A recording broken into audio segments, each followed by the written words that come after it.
YouTube? It's Justin, the Snap-on Junkie. How the fuck are you guys doing today? Okay, so today, this is going to be a video about, I had a guy on my Instagram page ask me, he's just starting to get into being a mechanic. I guess he works on his farm. I don't know what his name is on our Instagram, but he asked me a question about my opinion on what you need to have a good set of starter tools, okay? Now, I'm going to show you the stuff that I think you should have. Again, this is just my opinion. I'm sure that a lot of people out there might disagree. I'm not saying that you have to buy Snap-on stuff. I'm just kind of going to show you with what I own, the things that you should have in your toolbox. Now remember this, guys, you don't need a massive toolbox to have all this stuff. I went from those two little roll carts that I had to this big thing, but that's because I was running out of room in those roll carts. So my first thing is buy tools that you need. Don't buy toolboxes. I know if you go into a shop and you look over at the master's tech that's been doing it for 20 years, and he's got this big Wazoo, Snap-on, Mako, Mac box, all that set up, and you got this little cart that you feel like you have to buy that big toolbox. No, listen. If you buy tools to do a job, okay, that toolbox will come to you faster than if you buy a toolbox and have no tools, if you get what I'm saying. Okay? I just want to stress that enough. Buy tools first, buy toolbox second. I can't stress that enough because this is a big investment. If you have a small toolbox, right, you know, it's easier to sell because it's less money. Like this big thing, you would have to get 15 grand out of it just empty, okay? But a little toolbox, you could ask, you know, 10 grand for everything that you have. And that's if you don't want to do this trade. So I'm just going to run over kind of some of the basic stuff that you need to have a good beginner's like tool set and kind of what I started out with. Now I will show you exactly what I bought, and I serviced my trucks with this set for about a couple months till I found Jason, my Snap-on guy, and I started buying more quality tools as I realized that, man, I'm going to need this stuff long-term in my business. Now, again, guys, I'm a business owner, so a lot of the stuff that I have doesn't really correlate to what you need as just a starter tech or whatever, like a lube tech or working on your farm or anything like that. So we'll get right into this here. I'm going to change the camera angle and we're going to talk about all this type of stuff. Like I said, you don't have to buy Snap-on stuff. Just items like this is going to help you out. And this is what I think you kind of should have. And again, this is just my opinion. So I don't need a bunch of people in the comments saying, oh, you forgot this, or you don't really need all this stuff. This is what I would buy if I was starting out as a diesel tech, automotive tech, or anything like that. I'm going to focus more on the diesel stuff because I kind of know more about what you need there just for, you know, working on my trucks. But anyway, I just want to put that out there. Again, this is just my goddamn opinion. So let's get right into this. Okay, guys, so when I first started my business, you know, I had to buy a truck and all this stuff. I needed just a little bit of tools, so if like a mirror fell off or just a little bit of things. So what I actually started out with was this thing right here, okay? It was just your normal Craftsman 154-piece mechanic tool set. My wife bought this for me, I think Christmas or my first year of owning the company. And it just had basic, simple hand tools in it. It was nothing really crazy. You know, this was 150 bucks from Craftsman, you know, and this was the good stuff, made in the USA stuff. It wasn't the Chinese crap. So this is what I started out with, and I actually still use this case today. It's just, you know, those are some of the tools that are in the trucks for the guys that you know, for the guys to fix the stuff on the side of the road if they had to, you know, if a mirror fell off, blah, blah, blah, blah, all that type of shit. So anyway, let's get into kind of like a basic toolkit if you're trying to get into like the diesel world and all that type of jazz. So the first thing that I recommend that you get, okay, and this is part of the beginner set, is you're going to need some good quality wrenches. Just a set from like maybe 1/4 inch to 1 inch if you're working on diesel trucks. Just a nice set of quality wrenches, because these, you know, you're going to carry them for a lifetime and all that stuff throughout your whole career, okay?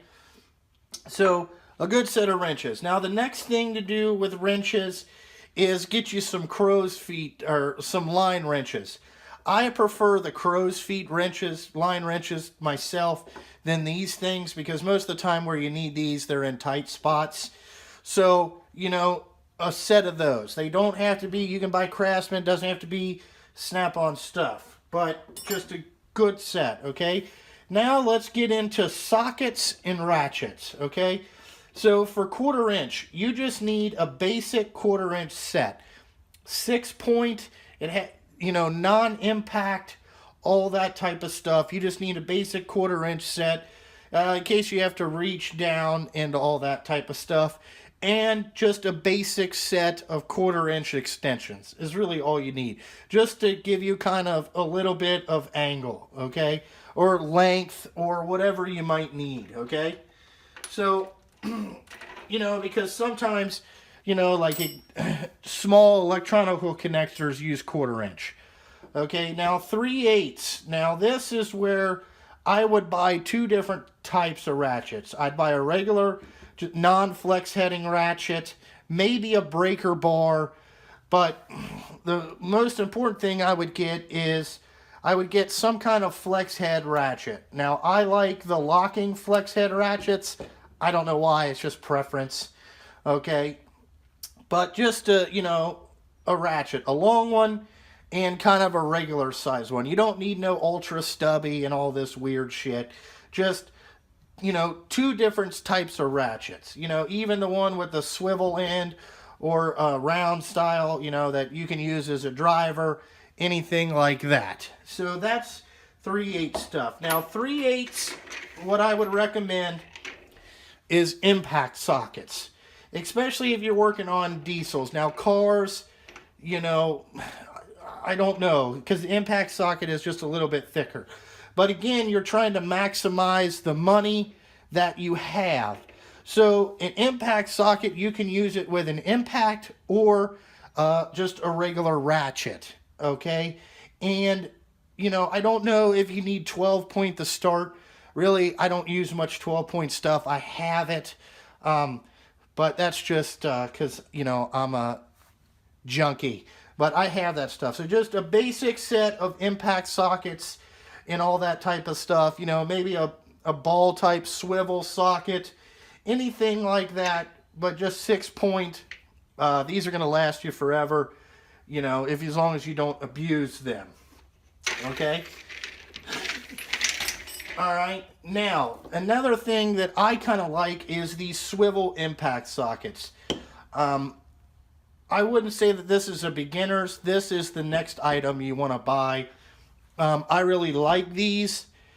These are what I call lifesavers, you know, and it's just something good to have. If you pick up a cheap set, you know, go for it.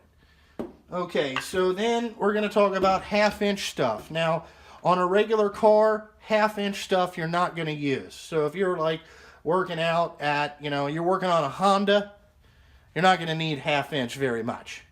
Okay, so again, now as a diesel tech, you're going to use 1/2-inch. Okay, just because the bolts are on there tighter and the shit's just bigger. So again, I got a long and a short. Again, I got a flex head because this is a dual ratchet system. And I like things that can be used for multiple different reasons. Okay, so that's, you know, my reasoning there. You know, I like a short and a long. This is more leverage, you know, all that type of stuff. Now, sockets, again, impact sockets. Most of the time that you're using 1/2 inch, it's going to be on an impact gun, and we'll get into that next. But I like impact sockets. I don't have any chrome 1/2 inch sockets. You hardly ever use that.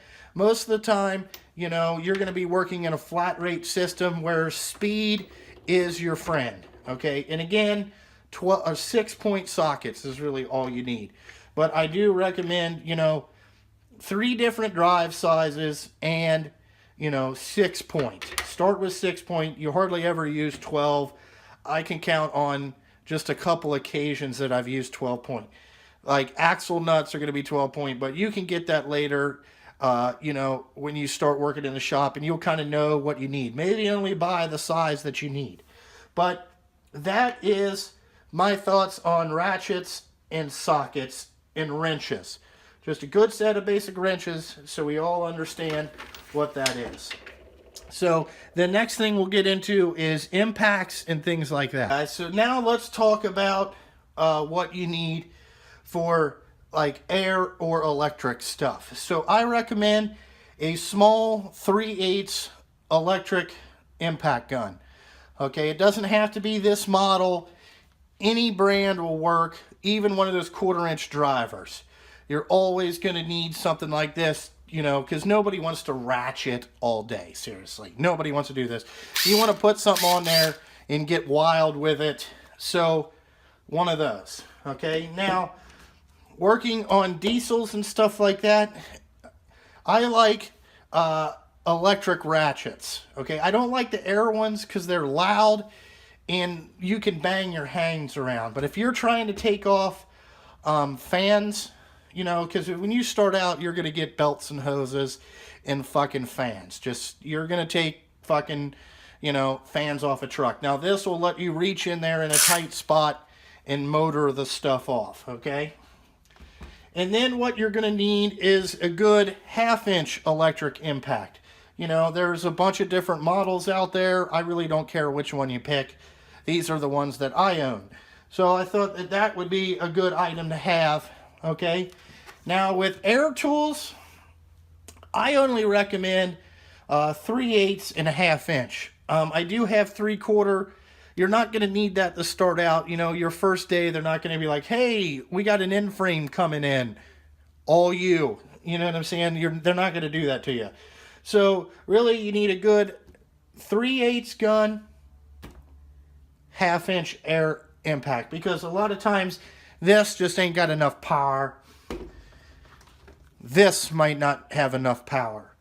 So the air is going to have more power, okay? Always take care of your air tools. They'll last you forever, guys, if you know, give a shit about these things. So that's really what it is about impacts and air tools. That's all that I would really recommend. Oh, maybe one more thing. If you're working on big trucks, you're going to need old painless here or some type of air hammer and just some simple bits. But this thing will save your life. If shit's rusted in there, you just get wild with this bastard. But anyway, you know, that's what I would get. Get into other things. So you're going to need a good set of quality screwdrivers. You know, an 8-piece set or whatever. You're going to need a good set of screwdrivers. You know, I like good ones. Just because shitty screwdrivers, you'll learn your lesson on that. Whatever. Okay, maybe a small set of picks, just to pick stuff out, or, you know, if anything gets stuck, or, you know, a good little set of pick sets, okay? Also, in the starter kit, you're going to need a pry bar. Some kind of pry bar that you can pry on stuff. You know, you're going to need that in the diesel trade, guaranteed, pry bars. Okay, now hammers. You can get a ball peen style hammer. You know, you're going to need what I call a BF, you know, a big hammer, okay? And then maybe a little dead blow hammer just for knocking seals or something else out. You just got to tap on something and you don't want to fuck it up, okay? Now we're going to talk about pliers, okay? You know, I would recommend buying the Nipex Cobra ones. just because they are so versatile. You can do a lot of things with these things. Instead of buying, having all these different type of pliers, just a basic set of these for $100 gonna go a long way. You're gonna love these things. Okay. Some type of vice grip type pliers, always gonna need those.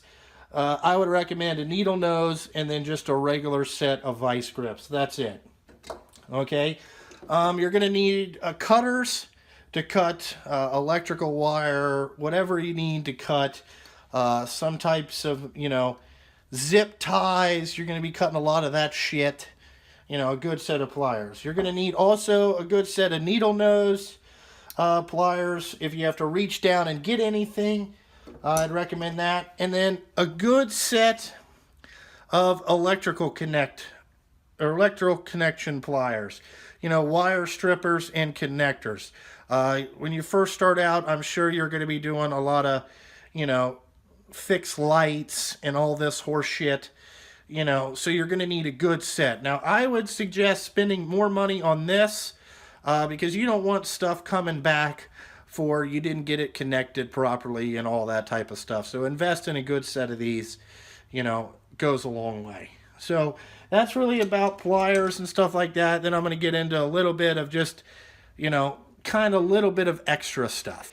So we'll start out with the electrical stuff. I would say that you need to get some type of multimeter. It doesn't have to be a fluke, just any type of multimeter to check electrical stuff, and things like that. It would be good to have. I would recommend this. You're always going to need something like this. And then you're going to need the original diagnostic tool, which is the test light. Get yourself a test light, not very much money. Like I said, when you first start out, you're going to be doing a lot of the shit that nobody else wants to fucking do. So, electrical is going to be what you're going to get hit with. Oil changes, electrical stuff, tail lights, a good test light that you can trust. Okay?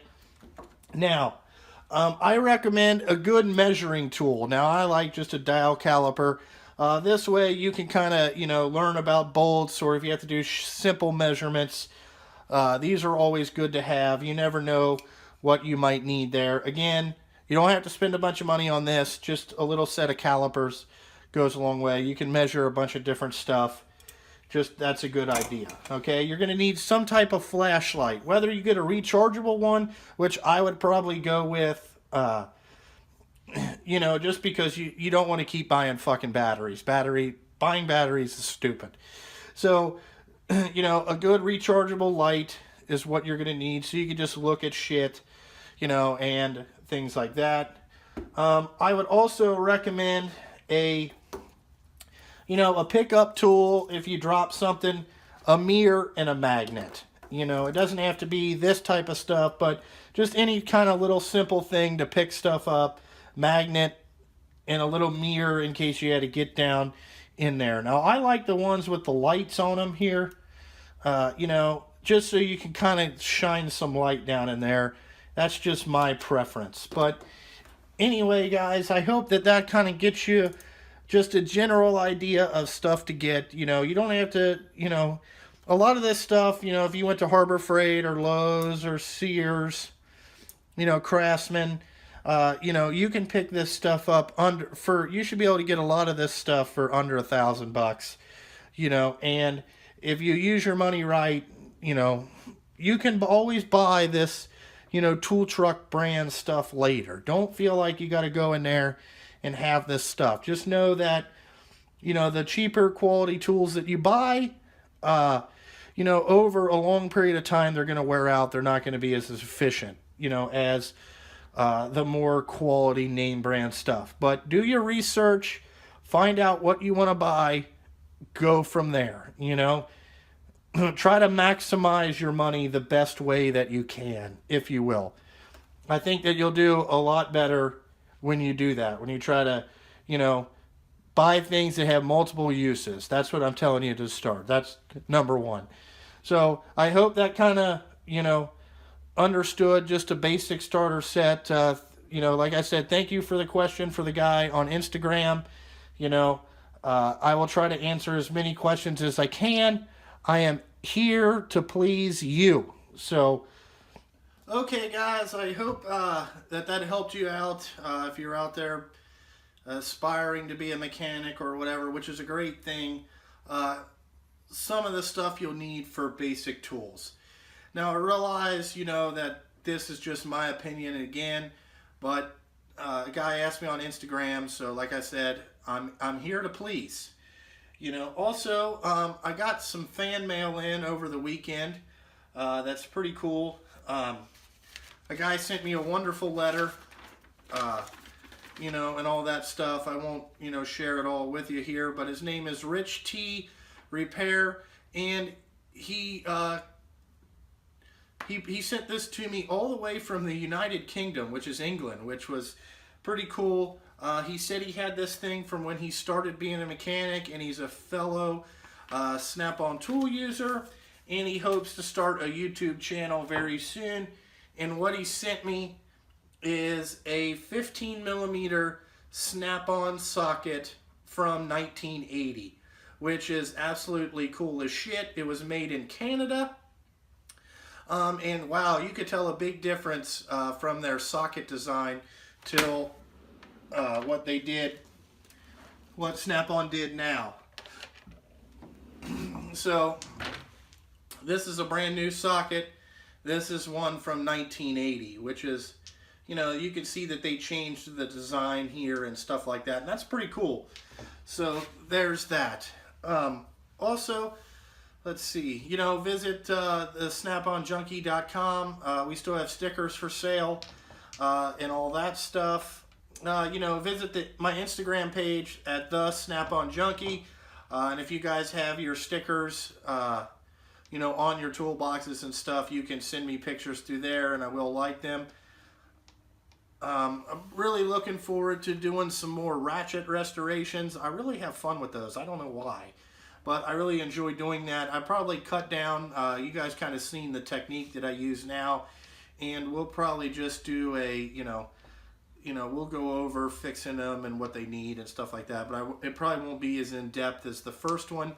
But anyway, I think that's all I got for today. Stay tuned to the channel. I may have a pretty interesting thing coming up that I might get involved with that I think will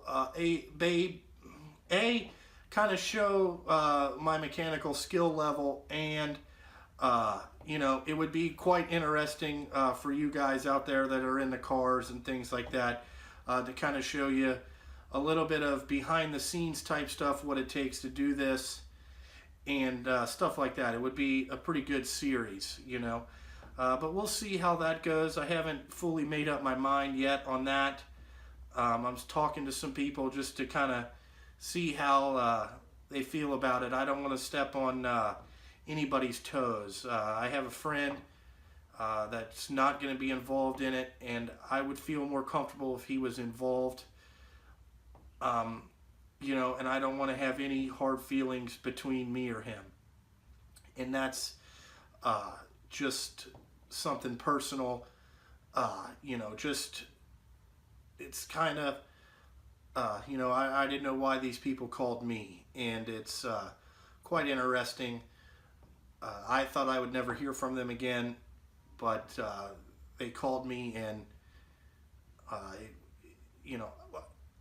I'm going to say it was shocking. It was really shocking to have that phone call today. But anyway, I don't want to dwell on that. Again, it's just going to be a personal decision between me, and I'm thinking about my viewers too.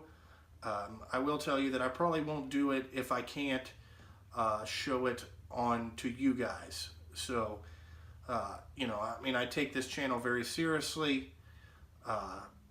And things like that, and I hope that you guys understand that I do that, and just simple things like that. But I guess that's really all I got for today, guys. Like always, thank you for watching.